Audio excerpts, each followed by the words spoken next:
మూడుముళ్ళ బంధం పార్ట్ 47. విక్రమ్ నేరుగా ఇంటికి వచ్చేస్తాడు.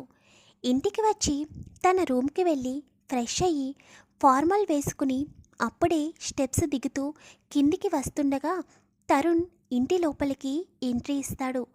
తరుణ్ని చూసి చాలా సంవత్సరాలు అయిపోవడం వలన విక్రమ్ కూడా తరుణ్ దగ్గరికి వెళ్ళి గట్టిగా హగ్ చేసుకుంటాడు. తరుణ్ కూడా విక్రమ్ని హగ్ చేసుకుని ఎలా ఉన్నావు బావా అని అడుగుతాడు. విక్రమ్ చిన్నగా స్మైల్ ఇచ్చి బాగున్నాను, ఎలా జరిగింది నీ జర్నీ అని అడుగుతాడు.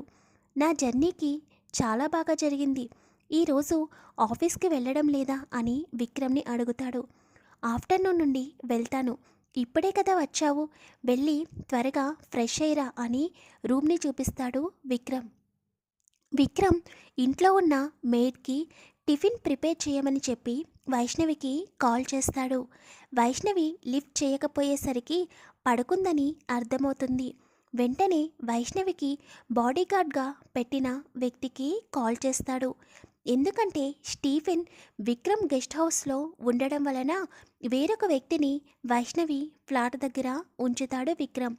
విక్రమ్ ఫోన్ చేయగానే అతను ఫోన్ లిఫ్ట్ చేసి మేడం గారు బయటికి రాలేదు సార్, మీరు వెళ్ళిన దగ్గర నుండి అని చెబుతాడు.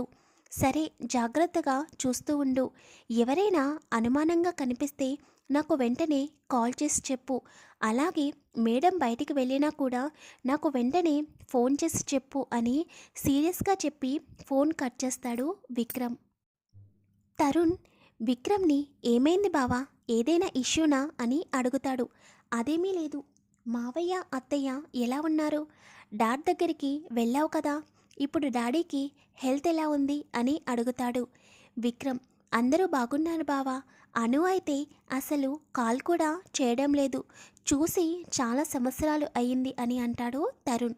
అను చాలా బిజీగా ఉందిరా, బావతో పిల్లలతో ఆఫీస్తో, అందువల్లే కాల్ చేయడం లేదు, వీలు చూసుకుని ఇండియా రమ్మని చెబుతాను, అప్పుడు కలుద్దు గాని అని చెబుతాడు విక్రమ్. మీకు అను గుర్తుందో లేదో, స్టార్టింగ్ ఎపిసోడ్ 1లో చెప్పాను, అను విక్రమ్ వాళ్ళ అక్క. తనకి మ్యారేజ్ అయిపోయింది, యుఎస్లోనే తన భర్తతో కలిసి ఉంటుంది. అనుకి 2 పిల్లలు, ఒక అమ్మాయి ఒక అబ్బాయి. అను మనకి ఇప్పుడప్పుడే ఎపిసోడ్స్లో కనిపించదు. వీళ్ళని ఇలా ఉంచి ఒకసారి మనం వైష్ణవి ఏం చేస్తుందో చూద్దాం. వైష్ణవి నెమ్మదిగా నిద్రలేచి వాష్రూమ్కి వెళ్ళి ఫేస్ వాష్ చేసుకుని వచ్చి మొబైల్ చూస్తుంది. అందులో విక్రమ్ నెంబర్ కనిపించగానే విక్రమ్కి ఫోన్ చేస్తుంది. విక్రమ్ ఫోన్ లిఫ్ట్ చేసి ఇప్పుడు ఎలా ఉంది వైష్ణవి అని అడుగుతాడు. ఫీవర్ తగ్గింది సార్, ఆఫ్టర్నూన్ నుండి ఆఫీస్కి రమ్మంటారా అని అడుగుతుంది. వద్దు, నువ్వు ఇంటి దగ్గరే ఉండి రెస్ట్ తీసుకో, ఇప్పుడంతా అర్జెంట్ మీటింగ్స్ కూడా ఏమీ లేవు, నాకు చెప్పకుండా ఎక్కడికి బయటకు వెళ్ళకు, నీకేదైనా అవసరం అయితే వెంటనే నాకు కాల్ చేయి, ఇంకా ఎమర్జెన్సీ అయితే బయట నా పర్సన్ ఒక వ్యక్తి ఉన్నాడు, తనకి చెప్పినా నీకు హెల్ప్ చేస్తాడు అని అంటాడు విక్రమ్. వైష్ణవికి అర్థం కాక బయట ఎవరున్నారు సార్ అని అడుగుతుంది. అప్పుడు విక్రమ్, నిన్ను ఒంటరిగా ఇంట్లో ఎలా వదిలేస్తాను వైష్ణవి, అసలే నిన్న నైట్ ఎవరో వచ్చి నిన్ను కిడ్నాప్ చేశారు, ఆ విషయం అంత తేలిగ్గా తీసుకోలేను, అందుకే బయట నీకు సెక్యూరిటీ పెట్టాను అని చెప్పగానే తన గురించి విక్రమ్ ఎంతగా ఆలోచిస్తున్నాడో అర్థం చేసుకున్న వైష్ణవికి మనసులో సంతోషంగా అనిపించి థ్యాంక్ యూ విక్రమ్ గారు అని అంటుంది. థ్యాంక్స్ ఏమీ వద్దు, జాగ్రత్తగా ఉండు సరేనా అని చెప్పి ఫోన్ కట్ చేస్తాడు విక్రమ్. వైష్ణవి ఫోన్ పక్కన పెట్టి కిచెన్లోకి వెళ్తూ ఉండగా మళ్ళీ వైష్ణవి ఫోన్ రింగ్ అవుతుంది. ఇప్పుడే కదా విక్రమ్ గారు ఫోన్ పెట్టేశారు, మళ్ళీ చేశారా ఏంటి అని ఫోన్ చూసుకుని స్క్రీన్పై ఉన్న నెంబర్ ఎవరిదో తెలియక ఈ టైంలో నాకు ఎవరు కాల్ చేస్తున్నారు అని అనుకుంటూ ఫోన్ లిఫ్ట్ చేస్తుంది. వైష్ణవి ఫోన్ లిఫ్ట్ చేయగానే అటువైపు ఉన్న వ్యక్తి హాయ్ ఏంజల్ ఎలా ఉన్నావు అని అడుగుతాడు. వైష్ణవికి ఎవరో అర్థం కాక ఎవరు మీరు అని అడుగుతుంది. దానికి ఫోన్ చేసిన రిషి నిన్ను ఏంజల్ అని పిలిచినా కూడా నేను గుర్తుకు రాలేదా అని అడగగానే ఆ రోజు తనతో ఒక వ్యక్తి మాట్లాడాడు అని గుర్తుకు తెచ్చుకున్న వైష్ణవి దారిన పోయిన వాళ్ళందరినీ గుర్తుపెట్టుకోవాల్సిన అవసరం నాకు లేదు అని కోపంగా అంటుంది. దానికి రిషి, రేపటి నుండి నన్నే గుర్తుపెట్టుకుంటావులే, గుర్తుపెట్టుకోకుండా ఉండడం తప్పదులే అని వెటకారంగా అంటాడు. వైష్ణవికి కోపం వస్తూ ఉంటే, ఇప్పుడు నాకెందుకు కాల్ చేశారు అని సీరియస్గా అడుగుతుంది. నీతో కొంచెం సేపు మాట్లాడదామని కాల్ చేశాను. నేను మీ ఫ్లాట్కి దగ్గరలో ఉన్న శివాలయంలో ఉన్నాను. నువ్వు వస్తే నీతో కొంచెం మాట్లాడాలని అంటాడు రిషి.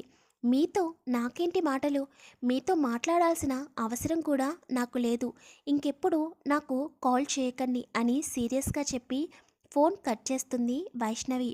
వైష్ణవి ఫోన్ కట్ చేయగానే రిషి నవ్వుకుంటూ, ఇప్పుడు నువ్వే కంగారుగా నన్ను వెతుక్కుంటూ నా దగ్గరికి వస్తావులే అని చెప్పి వైష్ణవికి ఒక మెసేజ్ పెడతాడు. వైష్ణవి ఫోన్ టేబుల్ పైన పెడుతూ ఉంటే ఏదో మెసేజ్ వచ్చినట్టు స్క్రీన్ పైన కనబడుతుంటే ఫోన్ తీసుకుని మెసేజ్ ఓపెన్ చేసి చూస్తుంది. ఆ మెసేజ్ చూసిన వెంటనే వైష్ణవి కంగారుగా వెంటనే వాష్రూమ్లోకి వెళ్ళి స్నానం చేసి రెడీ అయ్యి రిషి చెప్పిన లొకేషన్కి స్టార్ట్ అవుదామని బయటకు వస్తుంది. అలా తను బయటకు రాగానే తన ఫ్లాట్కి ఎదురుగా ఉన్న తనకు సెక్యూరిటీగా పెట్టిన పర్సన్ని చూడగానే, ఇప్పుడు నేను బయటకు వెళ్తే విక్రమ్ గారికి ఇతను తప్పకుండా చెబుతాడు. నేను బయటకు వెళ్తున్నట్టు విక్రమ్ గారికి తెలియకూడదు. కానీ ఇతనిని తప్పించుకొని నేను ఎలా బయటకు వెళ్ళాలి అని ఆలోచించుకుంటూ పక్కకి చూస్తుంది.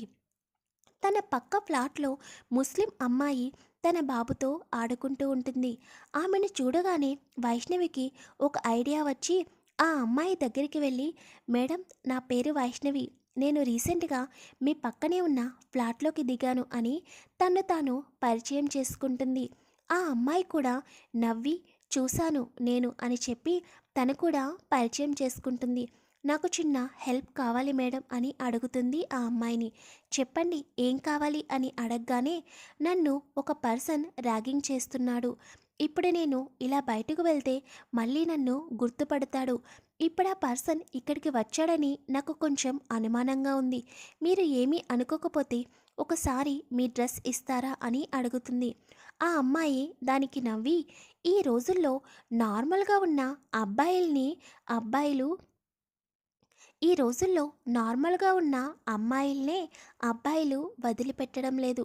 నువ్వు బంగారు బొమ్మలాగా ఉన్నావు, ఇంకా నీ వెనకాల పడకుండా ఉంటారా అని నవ్వుకుంటూ లోపలికి వెళ్ళి తన ముస్లిం డ్రెస్ను తీసుకొచ్చి ఇస్తుంది. వైష్ణవి హ్యాపీగా ఫీల్ అయ్యి థ్యాంక్ యూ అని చెప్పి మళ్ళీ తన రూమ్లోకి వెళ్ళి డ్రెస్ పైన బుర్కా వేసుకుని బయటకు వెళ్తుంది. మరి నెక్స్ట్ పార్ట్లో ఏం జరుగుతుందో తర్వాతి వీడియోలో తెలుసుకుందాం. స్టోరీ నచ్చితే ప్లీజ్ కామెంట్ చేయండి, వీడియోని లైక్ చేయండి, షేర్ చేయండి, ఛానల్ని సబ్స్క్రైబ్ చేసుకోండి.